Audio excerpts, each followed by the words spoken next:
un tema que me parece interesante. Defines el salario como si fuera un precio del trabajo, un precio de la fuerza de trabajo en el mercado.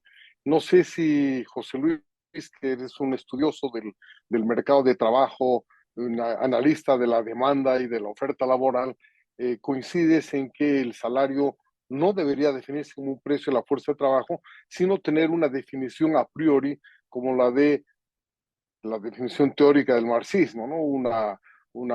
El salario debe cubrir el costo de reproducción de la fuerza de trabajo, o el salario debe ser equivalente a la productividad laboral, etcétera, y no necesariamente relacionado a las condiciones del mercado laboral. Yo quisiera que nos comentes sobre tu visión de la política salarial, los efectos de esta política a la luz de los estudios sobre el mercado laboral. Adelante, José Luis.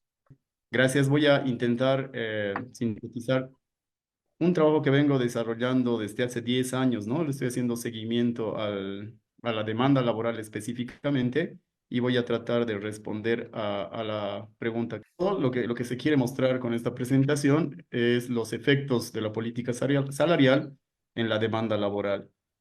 Ya los que me han antecedido, ya lo han dicho, ¿no? Que la política salarial en el país ha estado enfocada sobre todo en los trabajadores formalizados y que pertenecen a grupos organizados, dejando de lado a aquellos trabajadores que lo hacen por cuenta propia y están sobre todo en el sector informal. Otra característica de la política salarial en el país ha sido que los salarios mínimos no han tomado criterios técnicos, han sido fijados mediante decretos supremos, ¿sí? Obligando sobre todo al sector privado a asumir y acatar lo que se determinaba en negociaciones solo con el sector obrero. Ha habido negociaciones unilaterales cuando en realidad lo que la teoría nos dice que lo más adecuado para una fijación salarial es negociar entre los distintos sectores involucrados, tanto obreros como empresarios, ¿sí?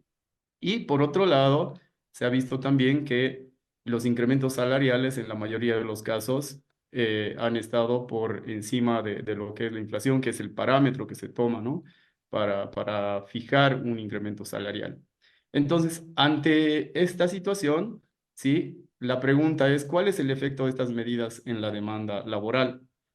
Y como les decía, yo vengo haciendo seguimiento a la demanda laboral desde hace 10 años más o menos, en realidad desde el 2010, que vengo realizando un trabajo, un estudio sobre las características de la demanda laboral en Bolivia. ¿Por qué se debe estudiar la demanda laboral? Uno, porque la demanda laboral es un aproximado de la actividad económica, ¿no? Es un indicador económico que a través del cual ¿no? Se puede ver lo que está sucediendo en una economía. Si una economía, por ejemplo, va a crecer, va a necesitar necesariamente contratar más mano de obra para generar, y mucho más aún en economías donde el capital y la tecnología permanecen casi constantes en el tiempo, la mano de obra se constituye en un factor esencial, ¿no? Para generar producción y por ende generar crecimiento económico. Por otro lado, la demanda laboral también nos permite tener una planificación clara de la formación de recursos humanos, es decir, la demanda laboral nos permite ver qué sectores específicamente o qué ocupaciones están demandando actualmente para que las empresas y las instituciones educativas también puedan formar, ¿no? Recursos humanos en esas áreas. Además de eso, la demanda laboral nos permite ver, ¿no? Y nos proporciona información sobre las tendencias del mercado laboral, ¿sí? Cuáles son las habilidades más demandadas y qué cambios puede haber en el tiempo en la demanda de trabajadores. Entonces, un poquito les comento la metodología que he ido yo trabajando desde 2010. Lo primero que hacemos es realizar un relevamiento de los pedidos, de las solicitudes de trabajo que se publican en los periódicos, en los principales periódicos de Bolivia, ¿sí? Y para ello hemos elegido a 3 ciudades, las ciudades más grandes, que son Cochabamba, La Paz y Santa Cruz. ¿Por qué hemos hecho esto? Porque en 2010 aproximadamente el aporte de estas 3 ciudades al PIB oscilaba entre el 65 y 67% según los datos del INE, ¿no? Pero además Estas tres ciudades albergaban a una mayor cantidad, no solo de población, sino de población económicamente activa. Entre el 70 y el 75% de la población económicamente activa se encontraba en estas ciudades en ese año, ¿no? En el año que escogimos. Y ahora me preguntarán por qué escogiste 2010 para iniciar el estudio, porque ese año, ¿no? Bolivia salía de una serie de conflictos sociales que habían marcado a la vida cotidiana en el país y habían inclusive generado mucha incertidumbre, ¿no? En 2010, de alguna manera, se dio estabilidad con un nuevo proceso electoral, una nueva constitución y además también se salía, ¿no? De un contexto internacional desfavorable, ¿no? Y es por eso que se toma como base o como año base el 2010. Además de eso, hemos realizado en ese tiempo entrevistas a los responsables que manejaban los clasificados en cada periódico y ellos nos indicaron de que la mayor cantidad de solicitudes de empleo, ¿sí? Es decir, las empresas ponen avisos para contratar personal, salían los días domingos, ¿no?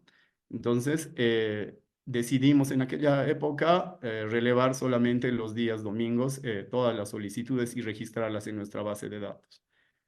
Se han clasificado luego en 13 categorías ocupacionales, ¿sí? Son 13 categorías que los vamos a ver más adelante. Y además de eso, también se ha hecho un intento de subclasificación de estos avisos en dos grandes grupos según la clasificación, ¿sí? Internacional de ocupaciones. Ahí se agrupa en dos grandes grupos, la mano de obra calificada y no calificada. Pero además, también se ha considerado la calidad del empleo que se solicita, ¿no? Por ejemplo, que se pone en el periódico y se ha clasificado en precario y no precario. Algunos de estos resultados, ¿sí? Nos indican, por ejemplo, que aproximadamente el 90% o incluso más del 90% es generada por el sector privado. Es decir, la demanda laboral en los periódicos, valga aclarar eso, en los periódicos es más generada por el sector privado. El sector estatal es muy reducido, está en torno al 2%, como vamos a ver más adelante. Ahora, ¿cuáles son los resultados que se han logrado a partir de esta metodología? ¿Sí? Se puede ver aquí en este gráfico. A ver, voy a tratar de ampliar. En este gráfico vemos que la demanda laboral en Bolivia tiene un comportamiento estacional. Hay meses, generalmente, en los que se demanda más a principios de año y a finales de año cae, ¿no? Se repite esa tendencia en todos los años. Pero aquí hay algo que llama la atención. Miren, si vemos desde 2010, desde enero de 2010, aproximadamente hasta 2014, hasta mayo, inclusive abril de 2014, la tendencia de la demanda laboral es creciente y justo coincide con los años, ¿no? En los que había más recursos en el gobierno, había más movimiento en la actividad económica también, ¿no? Se demandaba alrededor de 8,000 empleos, ¿no? En esa época. Pero a partir de 2014, como podemos advertir, se advierte una tendencia a la caída que se ha agudizado más con el COVID. En 2020, la demanda laboral se ha desplomado por completo, ¿sí? Y a partir de 2020 intenta recuperarse esta demanda laboral, pero sin embargo no logra recuperar los niveles que se habían tenido en 2010 hasta 2014. Ni siquiera en los peores momentos de caída de 2014 a 2018, como podemos advertir aquí, ¿no? Lo cual, ¿no? Nos muestra que la demanda laboral ha presentado una fuerte caída en los últimos 10 años, desde 2010, producto esto de la política salarial que se ha implementado en el país. Ahora, si apreciamos estos datos y desglosamos los mismos según categoría ocupacional, podemos ver que, bueno, la mayoría de la demanda laboral, una mayor proporción de la demanda laboral es generada por el sector varios, ¿no? Que en varios están los trabajos más precarios, como por ejemplo guardia de seguridad, mensajero, que no requieren ninguna calificación, entre otros, ¿no? Y también está esta categoría que es de vendedores, un 10%. Sumados esos 10% aproximadamente a los 57 que existen en 2024, estaríamos hablando más o menos que más del 60% del empleo es generado por estos dos sectores, varios y vendedores, mientras que los sectores, por ejemplo, profesionales, aquí está profesionales, bueno, oficina en este caso, la barra celeste, ¿no? Alcanza más o menos el 5% en 2024. Lo que se ve es una tendencia a que los trabajos varios y vendedores han presentado un aumento considerable en desmedro de aquellas categorías como profesionales, oficinistas, ¿no? Y otros técnicos también. Ahora, desagregando esta demanda laboral por sectores, ya les había anticipado esto, se puede ver que no ha habido un cambio trascendental en cuanto a las solicitudes de personal aquí por parte del sector privado. El mayor demandante de empleo en los periódicos, quiero aclarar eso nuevamente, es el sector privado. ¿Sí? Se ve una tendencia estable. Aquí 98%, 99%, se mantiene entre todos los años analizados.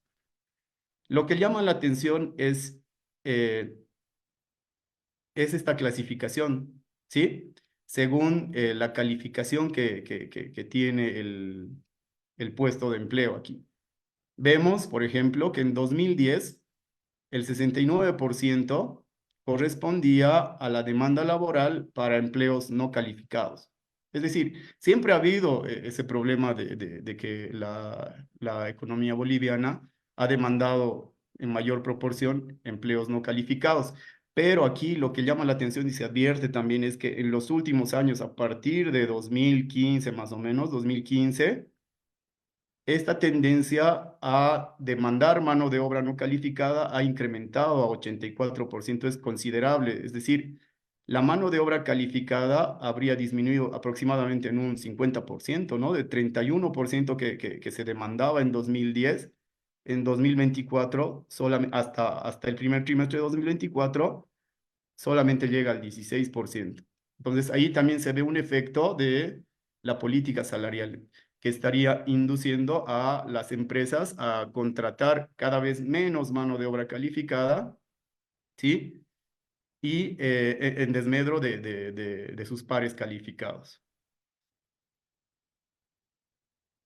Aquí también hemos tratado de hacer una agrupación sobre la calidad de empleo, ¿no? Vemos también aquí que eh, la economía boliviana nuevamente se ha caracterizado siempre por dar o proporcionar empleos en condiciones mayormente precarias, pero se ha ido agudizando en los últimos años. En 2010 teníamos un 80%, en 2023 y 2024 aproximadamente está en torno al 89%. ¿Sí? Entonces, a partir de todo esto, podemos ir deduciendo que la demanda laboral en Bolivia presenta una disminución considerable en los últimos 13 años, ¿no?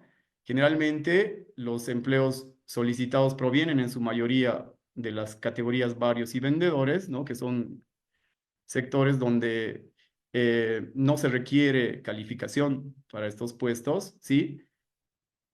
Y asimismo, la demanda laboral proviene de empleos en los que no se requiere calificación y empleos en los que se ofrece condiciones de trabajo precarios. Por tanto, de todo esto podemos nosotros deducir que la política salarial en Bolivia tuvo efectos contraproducentes en la generación de nuevos empleos, principalmente en el sector privado. Y esto va a tener connotaciones fuertes, ¿no? En lo que es la actividad económica, porque como les dije, la demanda laboral determina el crecimiento que vamos a tener a futuro, porque para producir más necesitamos más mano de obra. Entonces, eso es lo que preocupa, ¿sí? Eso es todo. Muchas gracias.